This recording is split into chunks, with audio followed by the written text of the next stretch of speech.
नमस्कार, फाइटर समाचार में आपका स्वागत है। पेश आज 15 नवंबर शाम 4 बजे राजस्थान की खास खबरें। राजसमंद में एसीबी ने बड़ी कार्रवाई को अंजाम देते हुए कुवारियां तहसील के भू अभिलेख निरीक्षक कमलेश चंद्र खटीक को 7 लाख रुपए की रिश्वत लेते रंगे हाथों गिरफ्तार किया है। परिवादी ने एसीबी को शिकायत दी थी कि लैंड रिकॉर्ड इंस्पेक्टर उससे पैमाइश कार्य और नक्शा शुद्धिकरण करने के बदले 10 लाख रुपए रिश्वत मांगकर लगातार परेशान कर रहा है। शिकायत के सत्यापन के बाद एएसपी हिम्मत चारण की टीम ने आरोपी को 7 लाख रुपए लेते रंगे हाथों पकड़ लिया। आरोपी के पास से 500 रुपए के कुल 140 असली नोट और 1260 डमी नोट बरामद हुए। एसीबी के अतिरिक्त महानिदेशक स्मिता श्रीवास्तव ने बताया कि भ्रष्टाचार निवारण अधिनियम के तहत प्रकरण दर्ज कर जांच की जा रही है। साथ ही आरोपी अन्य मामलों में भी रिश्वतखोरी में लिप्त था या नहीं, उसके कार्यालय, रिकॉर्ड और निजी संपत्तियों की भी जांच की जाएगी। 1989 बैच के सीनियर आईएएस वी श्रीनिवास का अगला मुख्य सचिव बनना तय हो गया है। केंद्र सरकार ने उनकी सेवाएं राज्य सरकार को लौटा दी हैं। श्रीनिवास वर्तमान में केंद्रीय प्रशासनिक सुधार, लोक शिकायत विभाग और पेंशनर्स कल्याण विभाग के सचिव थे।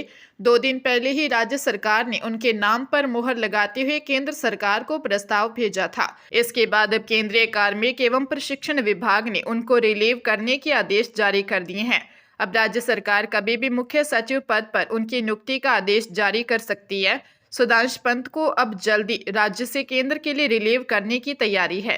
केंद्र सरकार ने सुधांशु पंत को केंद्रीय सामाजिक न्याय और अधिकारिता मंत्रालय के सचिव का पद संभालने से पहले तक के लिए कैबिनेट सचिवालय में ओएसडी नियुक्त किया है। राजस्थान हाईकोर्ट की खंडपीठ ने सरकार को पंचायत और नगर निकाय चुनाव एक साथ 15 अप्रैल 2026 तक पूरा कराने के निर्देश दिए हैं। साथ ही परिसीमन प्रक्रिया 31 दिसंबर तक पूरा करने के लिए भी कहा है। सीजे संजीव प्रकाश शर्मा व जस्टिस संजीत पुरोहित ने यह निर्देश गिरिराज सिंह देवंदा और पूर्व एमएलए संयम लोढ़ा की याचिका सहित जयपुर जोधपुर में दायर 439 याचिकाओं पर दिया। खंडपीठ ने कहा कि परिसीमन की कार्रवाई 3 सदस्यीय राज्य स्तरीय कमेटी करे। कोर्ट ने महाधिवक्ता राजेंद्र प्रसाद से पूछा कि परिसीमन के कितने दिन में चुनाव करवा लिए जाएंगे। एजी ने कहा कि आप समय तय कर दें। अदालत ने 15 अप्रैल तक का समय दिया है। इसके अलावा कहा कि भविष्य में भी परिसीमन को चुनौती नहीं दी जा सकती। याचिकाओं में चुनाव टालकर प्रशासक लगाने, परिसीमन में गाइडलाइन की अवहेलना व प्रावधानों को हटाने को चुनौती दी गई थी। श्रीगंगानगर के अनूपगढ़ में एक युवती के साथ शादी का झांसा देकर रेप और जयपुर में बेचने का मामला सामने आया है। युवती के भाई ने रिपोर्ट दी कि हमारे पड़ोस में एक आदमी से हमारा विवाद था। करीब 1.5 साल पहले जब उसकी बहन की उम्र 16.5 साल थी, तब उस व्यक्ति की पत्नी ने मेरी बहन की पहचान अपने भाई से करवाई। उसके भाई ने मेरी बहन से नजदीकियां बढ़ाई और शारीरिक शोषण करने लगा।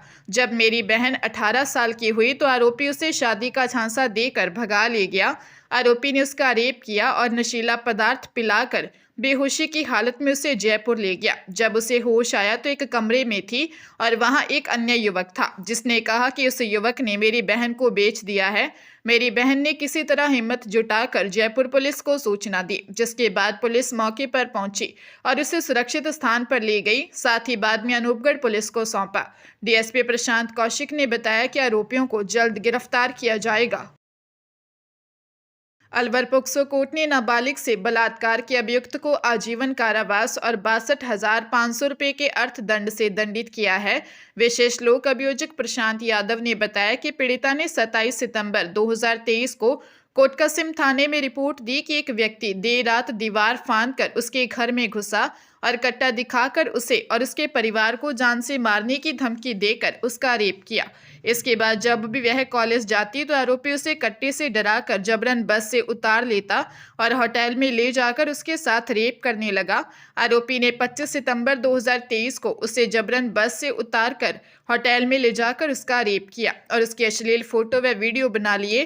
पुलिस के अनुसार आरोपी के खिलाफ पूरब में 6 अन्य गंभीर आपराधिक मुकदमे दर्ज हैं। पुलिस ने उसे गिरफ्तार कर कोर्ट में चालान पेश किया। हनुमानगढ़ में जज को मारने और नौकरी छुड़ा देने की धमकी देने का मामला सामने आया है। इस संबंध में रिटायर्ड थाना प्रभारी भवानी सिंह के खिलाफ ग्राम न्यायालय के रीडर ने सीजेएम कोर्ट में परिवाद पेश किया है। इस पर सीजेएम कोर्ट ने जंक्शन पुलिस को जांच का आदेश दिया है।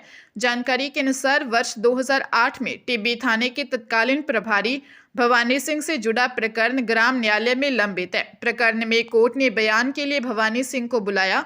वे 5 अगस्त 2025 को उपस्थित नहीं हुए तो उसके जमानत मुचलके जब्त कर 20 अगस्त को गिरफ्तारी वारंट से तलब किया। कोर्ट के नाम से कार्यालय में साधारण डाक से भेजा गया पत्र मिला।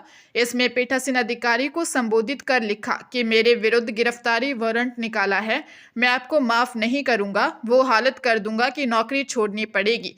कानून का ज्ञान है नहीं और आप मजिस्ट्रेट की कुर्सी पर बैठे हो। मैं यदि हनुमानगढ़ आ गया तो न्यायालय में ही मार मार कर खीस निकाल दूंगा। पंजाब के जलंधर जिले में फिरोजपुर फाजिल्का मुख्य मार्ग पर गांव टिल्लू अराई के पास एक सड़क हादसे में 3 लोगों की मौके पर मौत हो गई। हादसा तब हुआ जब फाजिल्का से आ रही बाइक और फिरोजपुर से आ रही कार की आमने सामने टक्कर हो गई। प्रत्यक्षदर्शियों के अनुसार बाइक सवार ओवरटेक करने की कोशिश कर रहा था। इसी दौरान बाइक अनियंत्रित हुई और तेज रफ्तार कार से जोरदार टक्कर हो गई। टक्कर इतनी भीषण थी कि बाइक सवार 2 पुरुष और एक महिला ने मौके पर दम तोड़ दिया। उधर कार में अकेला ड्राइवर सवार था, जिसे पुलिस ने घटना के बाद हिरासत में लिया है। मृतकों की पहचान 30 वर्षीय लवप्रीत सिंह निवासी गांव खैयूवाला फाजिल्का, 40 वर्षीय कुलविंदर सिंह और उनकी 39 वर्षीय पत्नी माया देवी निवासी बुड्ढेवाला जिला जलंधर है। अचानक हादसे से गांव में शोक की लहर दौड़ा दी है। मामले की जांच जारी है। हनुमानगढ़ जिले में नशे में धुत बेटे 35 वर्षीय महेंद्र पाल ने अपनी ही 55 वर्षीय मां द्रौपदी देवी की जान ले ली। पुलिस ने आरोपी को घर को सील कर दिया है और उसकी तलाश जारी है।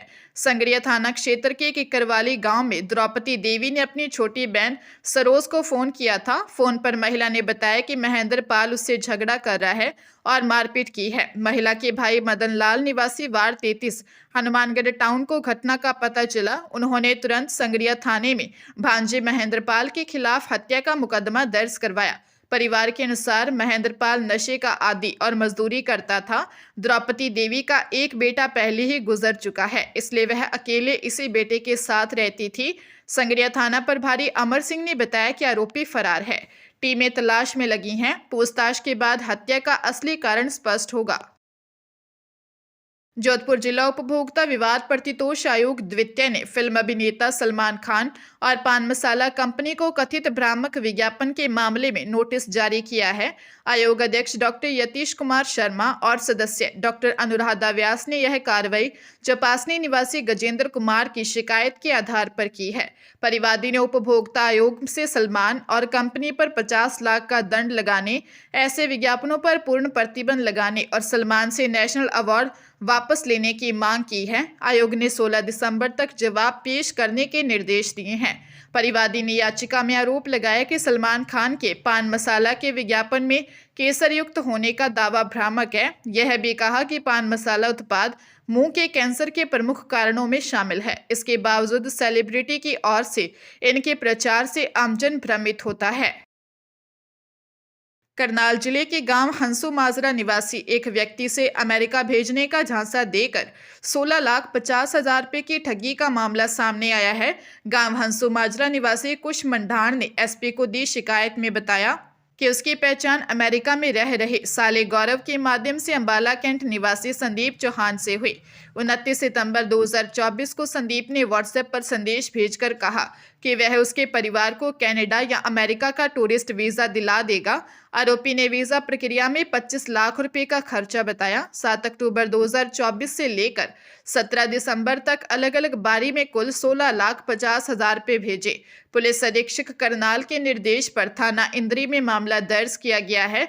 जांच सब इंस्पेक्टर राजाराम को सौंपी गई है। पुलिस का कहना है कि आरोपियों की तलाश जारी है और जल्द गिरफ्तारी की जाएगी। सीकर जिले में एक घर में बने मंदिर से लाखों रुपए के चांदी के छत्र चोरी हो गए। परिवार के लोग सुबह उठे तो मंदिर का गेट खुला मिला। सीसीटीवी फुटेज चेक करने पर एक बाइक पर युवक जाते नजर आया। सूचना पर डॉग स्क्वायर टीम ने मौके से सबूत जुटाए। मामला सदर थाने का है। परडौली बड़ी निवासी मांगीलाल ने बताया कि उन्होंने घर में पितरानी विमला बाई का मंदिर बनाया हुआ है। मंदिर में 10 किलो चांदी के करीब 150 छत्र लगे हुए हैं। सुबह 4 बजे के करीब जब परिवार के लोग उठे तो मंदिर का गेट खुला हुआ था। मंदिर में लगे चांदी के सभी 150 छत्र और 5,000 रुपये भी गायब मिले। गांव में लगे सीसीटीवी कैमरे के फुटेज चेक किए तो रात को 1 से 2 के बीच एक बाइक नजर आ रही है। अंदेशा है कि यह बाइक चोरों की हो। पुलिस चोरों की तलाश कर रही है।